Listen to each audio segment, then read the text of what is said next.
예, 오늘 말씀의 제목은 상황 판단은 아무리 신중해도 지나치지 않다라는 제목으로 말씀 전하도록 하겠습니다. 요즘 각국의 영토 분쟁들이 심화되고 있지 않습니까? 특별히 우리나라도 영토 분쟁이 있죠. 하지만 지금 요즘 일본하고 중국이 굉장히 심각하게 대치하고 있습니다. 거의 군함 서로 보내가지고 굉장히 갈등을 겪고 있죠. 그래서 중국어는 다오이, 다오섬, 일본 사람들은 센카쿠 열도 그렇게 있는데 여기에 엄청난 석유가 묻혀있다 이런 것도 있지만 아무래도 영역을 확보하려는 그런 양국의 긴장이겠죠. 제가 여기 어느 나라께 좀 그래도 근접하다 말은 할 수 있지만 말 안 하겠습니다. 저는 독도면 충분하기 때문에 더 이상 얘기 안 하겠는데, 이런 영토 분쟁을 보면서 제가 과거 커다란 빅딜 하나가 생각이 나요. 그게 뭐냐면 옛날에 러시아가 미국에다가 오래되지도 않았습니다. 거의 1900년 가까이 됐을 때 알래스카를 팔았어요. 알래스카가 얼마나 큰 땅인지 아시죠? 우리나라 수십 배고, 알래스카가 그때 지금 화폐 단위랑 비교할 수 없죠. 100년 전이니까. 근데 그때 미국에서 러시아한테 720만 불. 이 빌딩 값보다 쌉니다. 이 빌딩 값, 우리가 예배드리는 이 빌딩 값보다 싼 값에 넘겼습니다. 그러니까 거기서 그리고 나서 시간이 지났는데 거기서 금, 석유, 특별히 석탄은 어마어마하게 쏟아졌죠. 또 제가 좋아하는 킹크랩도 그 근처에 얼마나 많이 잡히고. 그러니까 지금도 러시아에서 100년 전 무슨 기원 전후 그렇게 오래된 시기도 아니고, 100년 전에 그 시기에 그걸 팔았던 거 아마 러시아는 지금도 그 판단을 아마 후회할걸요. 근데 이렇게 판단을 한번 잘못하면 그게 어떻게 됩니까? 이후에 쭉 내 개인의 역사뿐만 아니라 나라의 역사나 모든 상황과 판단의 결정이 된다는 겁니다. 근데 중요한 것 중에 하나는 뭐냐면은 내가 내 인생에 있어서 그런 판단을 잘해야 된다. 나만 똑똑하면 그 판단이 제대로 되느냐는 거예요. 여러분, 제가 보니까 다 똑똑해요. 굉장히 흐뭇해 하시네. 진짜 똑똑해요. 요즘 보니까 영어도 잘하고요, 판단력도 좋고요, 진짜 컴퓨터 다루는 솜씨도 다 똑똑합니다. 그런데 여러분이 내리는 판단이 과연 정확하느냐는 거예요. 미래에도 여러분이 내리는 판단 때문에 웃을 수 있느냐는 거예요. 여러분, 제가 예전에도 얘기한 것 같은데, 제가 고등학교 다닐 때 제2외국어로서 최고, 제2외국어뿐만 아니라 대학 들어가서 제일 선망의 대상이 되는 언어는 영어 빼고 독일어랑 불어였습니다. 그래서 대부분 학교는 제2외국어는 독일어와 불어를 했습니다. 어쩌다가 100개의 고등학교 중에 1개가 일본어 할까? 그러면은 특이한 거고, 중국어나 베트남어는 아예 가르칠 수 있는 사람이 없었어요. 수교가 안 됐는데 그러다 보니까 어떻게 됐냐면, 그때 제 친구 중에 무슨 외대 가는 애들이 그러더라고요. 자기가 독일어 썼는데 2차로 떨어져가지고 2차로 베트남에 학과에 걸렸다.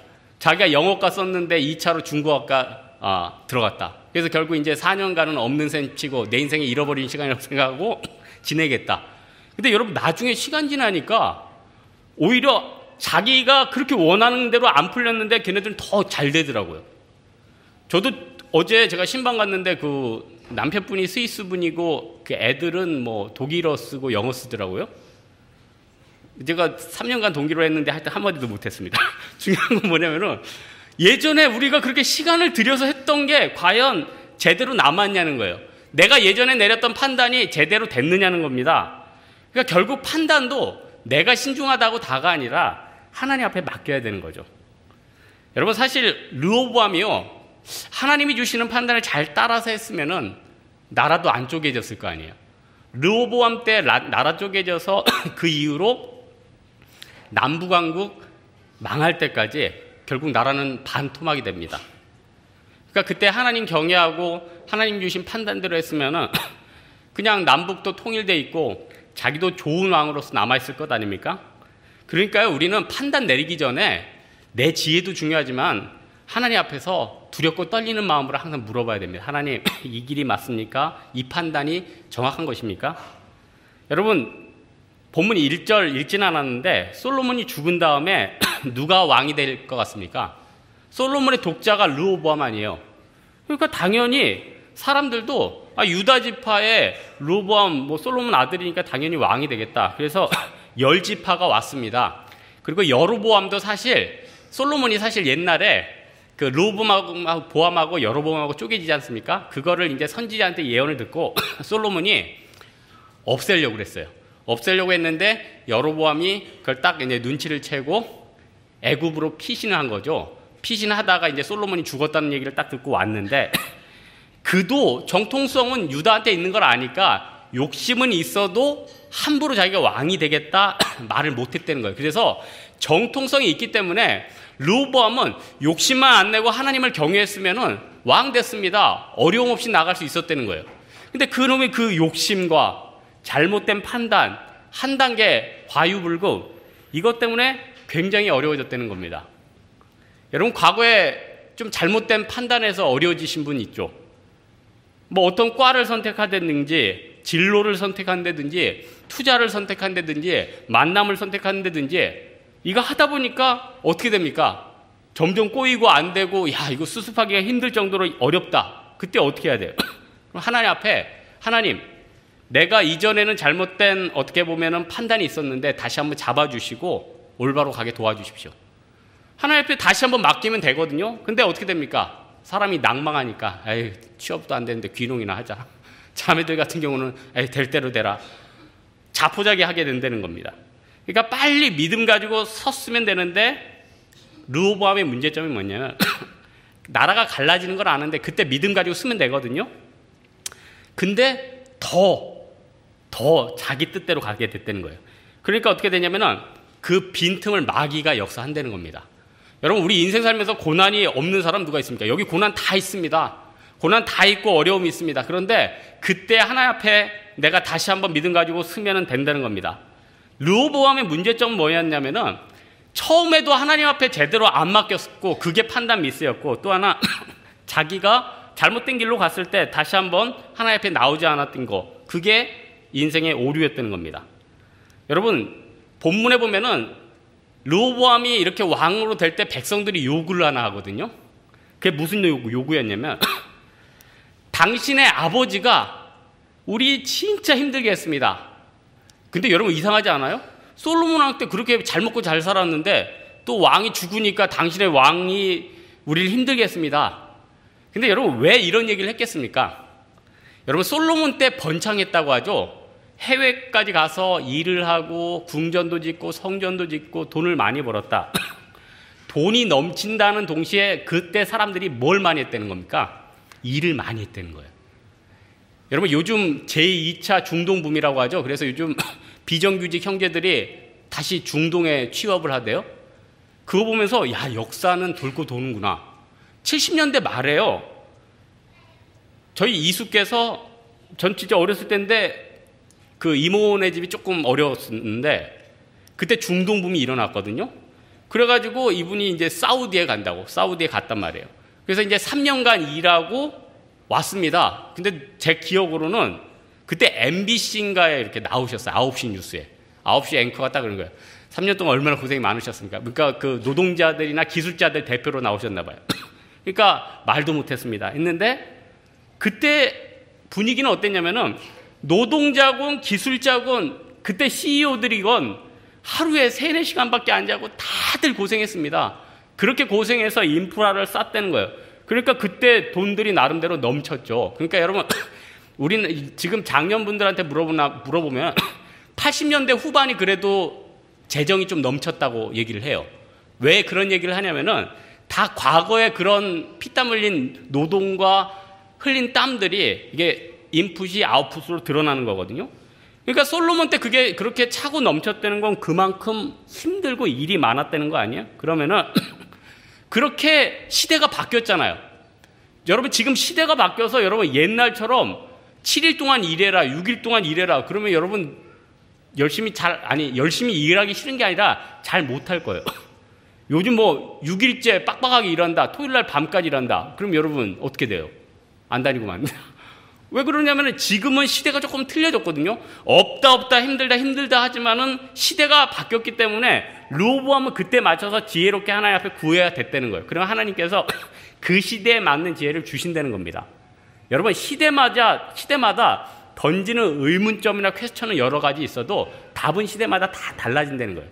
이게 무슨 상황 윤리에 따라서 맞춰주는 게 아니라 내가 하나님 앞에서 서는 영적인 지혜라는 거예요. 그래서 하나님께서 어떤 은혜를 줬냐면은 솔로몬을 모시던 대신들을 준 거 아니에요? 그래서 여기한테 물어봐라. 근데 이 왕이 솔로몬 밑에 있던 원로들은 대접 안 하고 함께 자랐던 소년들의 얘기를 듣는 거예요. 이때 르호보암 나이가 41거든요. 그러니까 자기 동기들 얘기를 들은 거죠. 근데 40이 소년인가? 어쨌든 늙은 소년이겠죠. 이 소년들의 얘기를 들었다는 거예요. 그러다 보니까 당신이면 충분합니다. 당신의 개혁으로 이 나라를 더 세워야 됩니다. 이렇게 얘기를 했다는 거예요. 그러니까 자기가 대단한 사람으로 느낀 거죠. 여러분, 우리는요, 지금 시대를 살아갈 때는, 지금 시대는 많은 사람들이요, 상처를 주기도 싫고 자기가 상처를 받기도 싫어요. 그래서요, 아무리 그 사람이 못해도 단도직입적으로는 얘기 안 합니다. 여러분 그러지 않아요? 너무 기분 나쁜 애, 너무 잘못하는 애 있어도 무시해버리지 그걸 찾아가가지고 이렇게 얘기하지 않습니다. 왜냐하면 내 인생도 보겨운데 굳이 너를 정죄해가면서 내가 네 인생에 휘몰아치기를 원하지 않는 거거든요. 근데 중요한 게 뭐냐면 그렇다면 세상을 어떻게 살아가야 됩니까? 세상은 계속 나를 판단만 하잖아요. 그럼 지혜롭게 내가 있는 곳을 개혁을 한다든지 변화시키려면요, 진짜 필요한 게 뭐냐면 하나님이 주신 지혜입니다. 하나님이 주신 지혜고 내가 있는 힘을 어떻게 쓸 것인가 그것도 고민해봐야 돼요. 여러분 다들 그런 생각하죠. 나는 뭐 돈도 없어요. 나는 지혜도 없고 나는 지식도 없고. 진짜 없습니까? 여러분, 제가 볼 때 여러분이 가지고 있는 작은 것들 나눠줄 거 너무 많아요. 여러분 그런 얘기하죠. 저희 세교회는 너무 다들 헌신된 분들이 많아서 어디다가 헌신해야 될지 모르겠어요. 제가 진짜 필요한 거예요. 저희 세교회 지금 섬길 때 너무 많아요. 1, 2, 3부 때 지하 한번 내려가 보십시오. 그 주차 안내 누가 할까? 제가 새벽에 아까도 내려갔는데 여러분 보이지 않고 내가 섬길 수 있는 데도 너무 많고 헌신할 수 있는 데도 너무 많고 변화시킬 수 있는 데도 너무 많은 거예요. 그럼 어떻게 하겠습니까? 하나님 앞에 지혜를 받고 들어가야지. 그래서 저는 시오노 나나미가 쓴 그 로마인 이야기에서 개혁에 대해서 시오노 나나미가 참 쓴 얘기가 참 와닿더라고요. 뭐냐?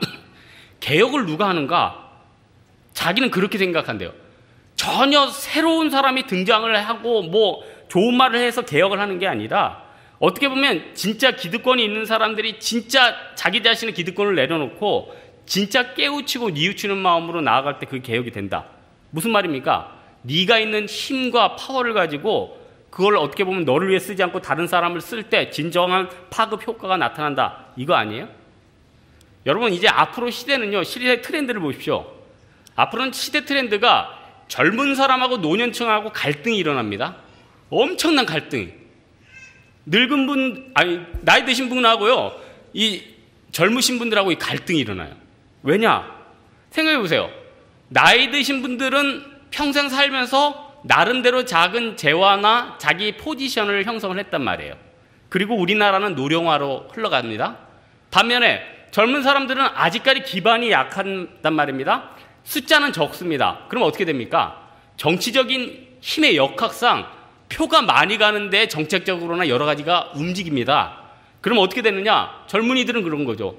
야, 우린 인컴도 작은데 우리가 이제 이 많은 분들을 다 부양해야 돼. 이렇게 되는 거고, 노인분들은 영향력은 확대되니까 더 많은 것들을 또 나라에게 요구할 수 있게 되는 겁니다. 그거를 뭐가 좋다 나쁘다가 아니라 시대 트렌드니까. 오늘 발음이 안 되네. 시대 트렌드라니까요. 그럼 그걸 잘 읽어야 되죠. 그러면은 더불어 살아가는 걸 배워야죠. 뭘 더불어 사는 걸 배워야겠습니까?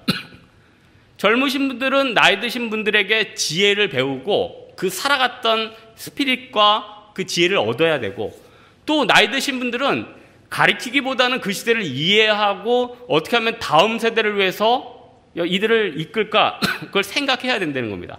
그럼 그게 잘 되는 거죠.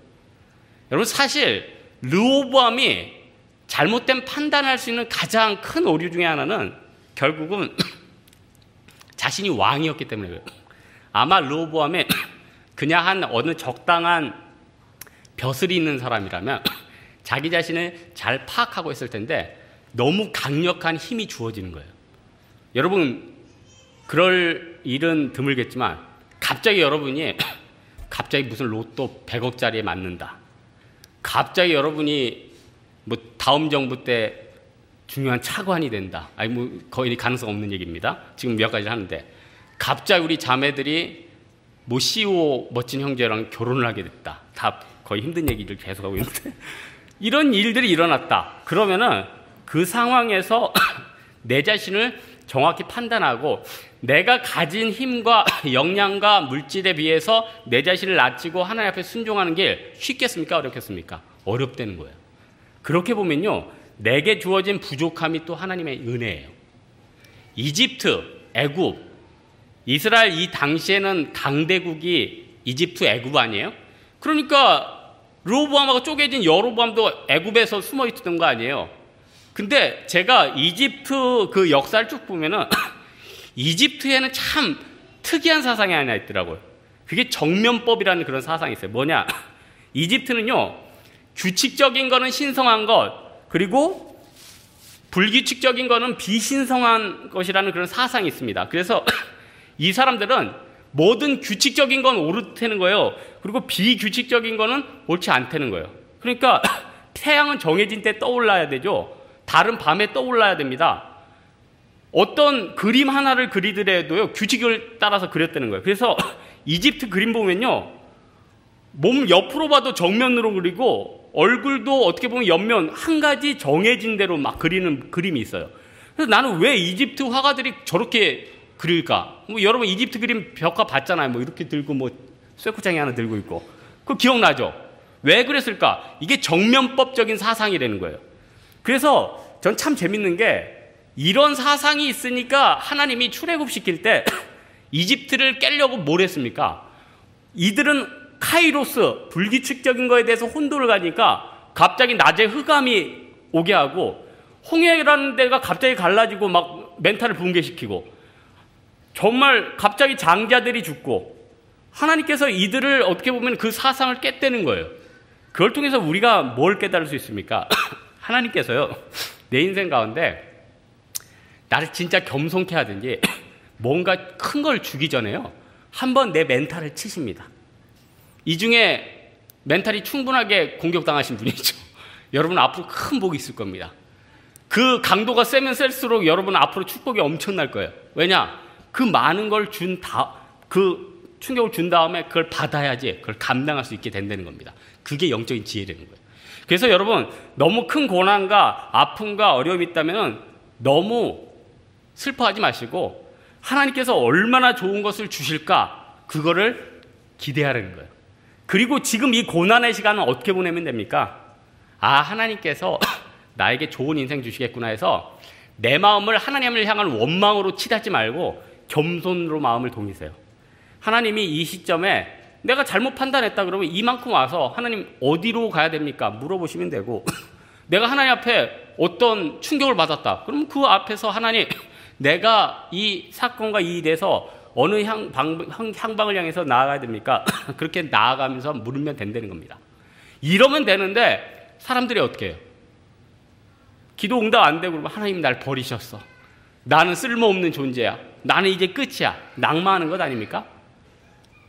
르호보암이 자기가 뜻대로 자기가 왕좌에 금방 올라갈 줄 알았는데 안 되니까 어떻게 됩니까? 하나님 앞에 히스기야처럼 무릎을 꿇고 벽을 향해서 기도했으면 됐을 텐데 아도니람을 보냈대요. 아도니람이 누굽니까? 아버지 솔로몬 때부터 사람들 엄청 갈구면서 뭐 건물 지을 때 했던 감독관이거든요. 아도니람을 보냈다는 말이 무슨 말입니까? 너희들 옛날보다 더 강하게 한다. 오늘 본문에도 있죠. 옛날에 아버지가 채찍으로 해서면 나는 전갈채찍. 야, 전갈채찍 얼마나 아프겠어요. 채찍에다 전갈 당해가지고 이중으로 고통을 주는 거죠. 그러니까 백성들이 마음이 확 돌아갔다는 거예요. 여러분, 세상의 싸움이 혈과 육의 싸움이 아니죠. 세상의 주관자들과 악한 영의 싸움이에요. 우리는요 지금 날마다 악한 영과 지금 싸우고 있습니다. 태양은 뜨고 달은 뜨고 하루는 지나가고 지금 쌀쌀한 가을이 됐죠. 하지만은 평상시의 삶 같지만 우리 안에는 엄청난 싸움이 있다는 겁니다. 어떻게 하겠습니까? 혈과 육의 싸움을 기도로 말미암아 이겨내야 된다는 거예요. 그러면요, 마귀한테 휘둘려서 잘못된 판단을 안 할 수 있다는 겁니다. 한 가지만 더 살펴볼 것은 그럴지라도예요. 열왕기 상하를 보면요, 제가 이제 말씀 준비하다 보니까 이제 왕들의 역사나 이걸 쭉 보니까 온통 싸움이에요. 지금도 싸움이고 과거도 싸움이고. 여러분 직장에서는 싸움 없습니까? 지금 여러분 직장에서 엄청난 싸움 싸우고 있어요. 학교에서는 싸움 없습니까? 엄청난 싸움 싸우고 있어요. 여러분 동네에서는 싸움 없습니까? 주차 싸움, 뭐 회비 걷는다는 싸움, 여러분 뭐 운동 다니는 데서 운동하는 데서의 싸움, 시기 질투 계속. 그러니까 인간의 역사는 이 싸움의 연속이라는 거예요. 그리고 그 싸움 때문에 어떤 집단은 그 싸움에 패해서 사라지는 나라도 있고 그 싸움에 승리해서 강해진 나라도 있어요. 근데 참 신기한 게 이스라엘같이 그 작은 나라에서 그렇게 싸움을 싸우고 남부 광교가 갈라지고 오른쪽에는 페르시아 바벨론이 있고 밑에는 애굽에서 위로 치닫고 있는데 이스라엘은 망하지 않았다는 거예요. 특별히 유다 지파인 이 르호보암은 생각해 보세요. 12지파 중에 10지파가 뭉쳤으면은 뭐가 남았습니까? 2지파 남았잖아요. 유다 지파하고 베냐민 지파. 그리고 또 베냐민 지파는 또 그렇게 많이 돌봐주던 애들도 아니에요. 베냐민 지파는 옛날부터 배반 때린다 그러면 걔네들 섭섭하니까 배반을 하시고 늘 가시와 뭐 이런 게 했던 게 베냐민 지파거든요. 그런데 예루살렘 성곽이나 그런 데가 베냐민하고 막 겹쳐 있고 하다 보니까 이게 자연스럽게 묶이는 거예요. 그러니까 이구아나 폭포, 그 정수기 말고 폭포에 아르헨티나나 브라질이 이렇게 엮여 있으면서 같이 뭐 관광 수입원 거두고 뭐 이런 거죠. 그러니까 지리적인 역할 때문에 베냐민이 같이 붙은 거죠. 그럼에도 불구하고 어떻게 실질적으로는 자기 지지하는 지파가 유다 지파 하나 아니에요? 그런데 망하지 않았다는 거예요. 여기를 보면서 우리는 뭘 알 수 있죠? 하나님께서 나에게 다른 거 다 잃어버려도 한 지파만 나를 지지해 줄 수 있으면, 하나님만 나를 지지해 주실 수 있으면 난 살아갈 수 있구나. 여러분 직장이나 학교에서요, 여러분을 다 뭐 그럴 일은 없지만 뭐 왕따를 시키고 예수 믿는다고 핍박을 해도 여러분 혼자 안에 믿음이 있다면, 여러분 동역자가 한 명이라도 있다면 절대 무너지지 않습니다. 왜냐? 그 동역자 때문에 안 무너지는 게 아니라 하나님이 함께 하니까.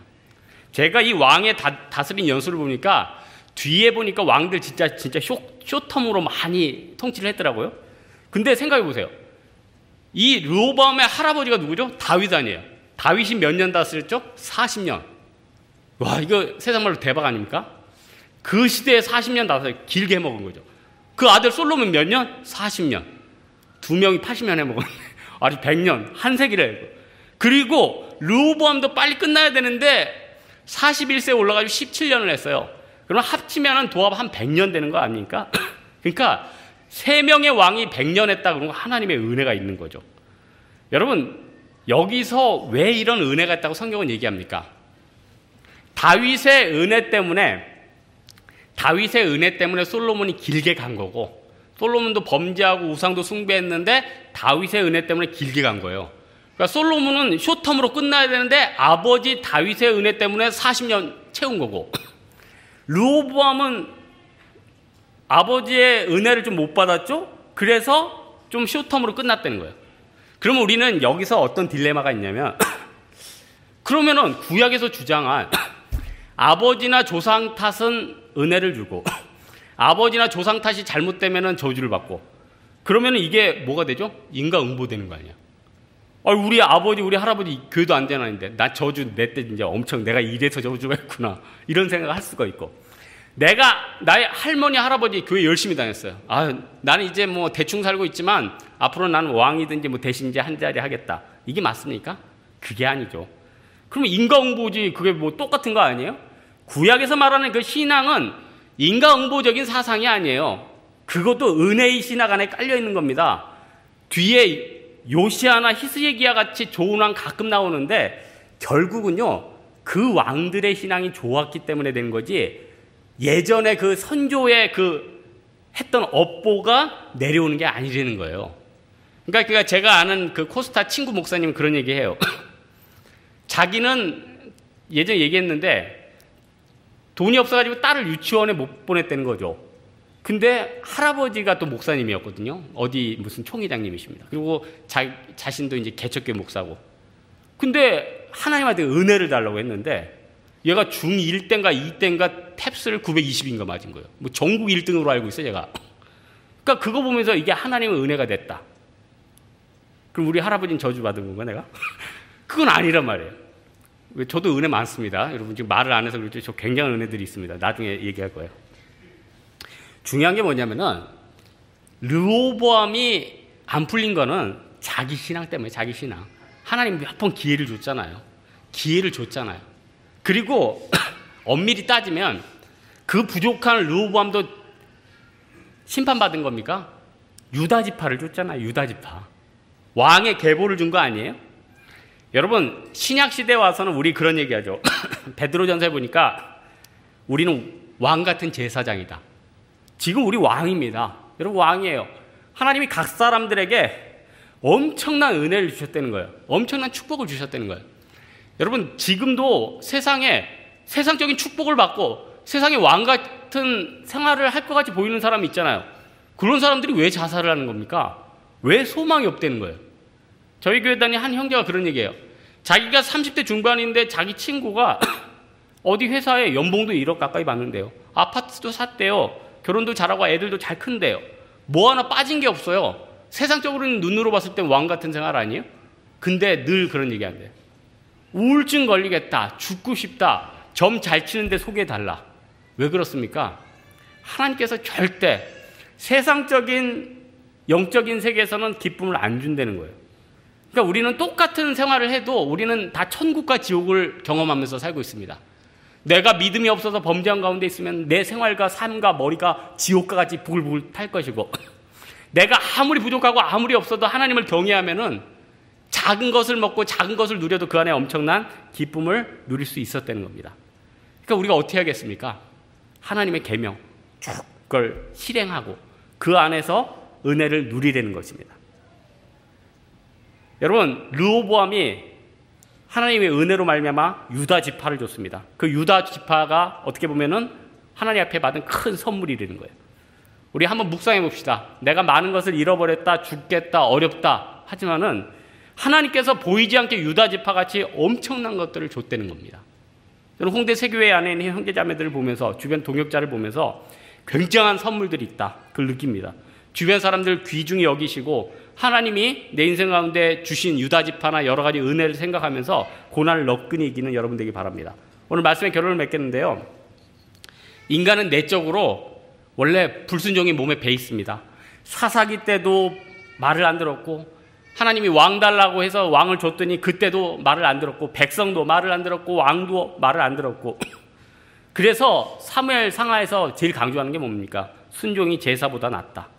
우리가 하나님 앞에 순종함으로 말미암아서 겸손히 하나님 앞에 나아가고 내가 어떤 판단을 할 때 하나님을 의뢰하고 또 그 판단이 혹시라도 잘못됐으면 지금 걸어가던 길을 멈추고 하나님 앞에 믿음 가운데 다시 서는 여러분 되기를 주님의 이름으로 축원합니다.